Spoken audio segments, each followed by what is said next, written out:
This is Guillaume with Midwestern Gardener today, and today we are up potting tomato plants. They're in little seedlings, little seed trays with 72 cell seed trays.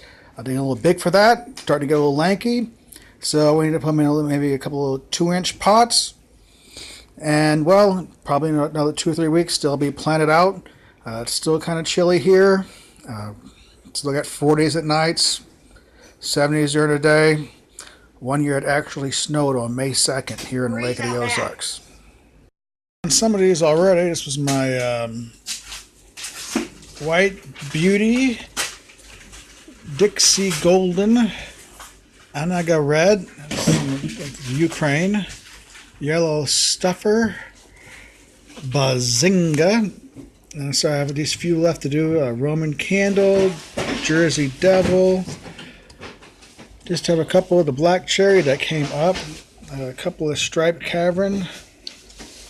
I'm gonna let these Brad's black heart.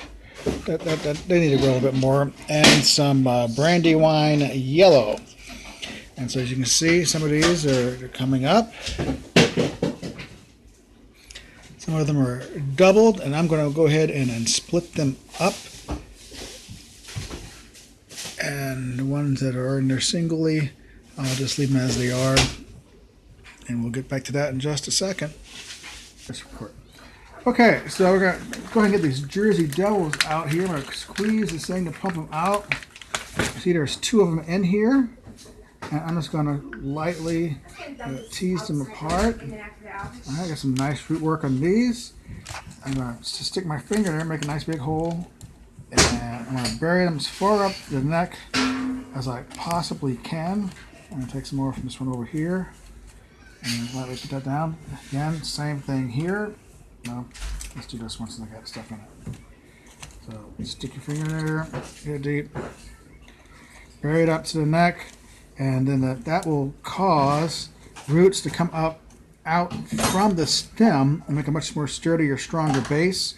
Like I said before, it's going to be a couple of weeks before I can really get these guys into the ground anyway, so that's going to be a good time for them to form some more roots, get a good base, and we'll get them outside.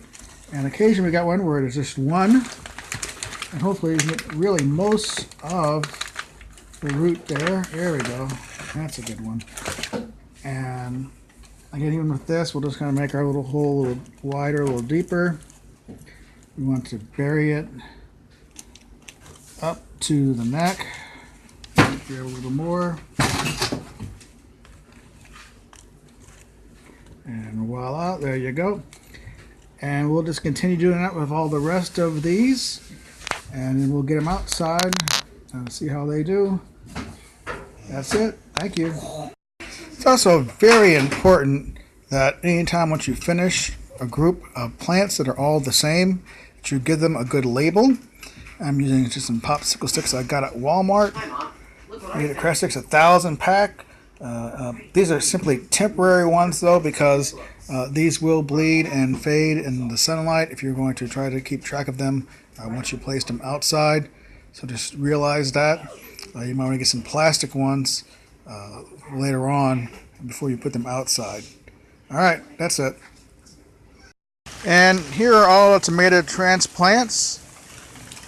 Looking pretty good this morning after a night of having been transplanted into the larger pots. Supposed to get a couple inches of rain today. So far not too much. And then here's some of my other plants I'm putting out sometime soon. I don't know, these collards, and I dumped some of that water out there. Doesn't get too washed out. The leeks, they're still not getting too thick yet. Some of my daughter's plants, lots of squash here. I have a few eggplant need to be transplanted pretty soon. Swiss chard, now not looking too hot. I think I might need to replant those. Okra haven't come up at all yet. Well, that's it.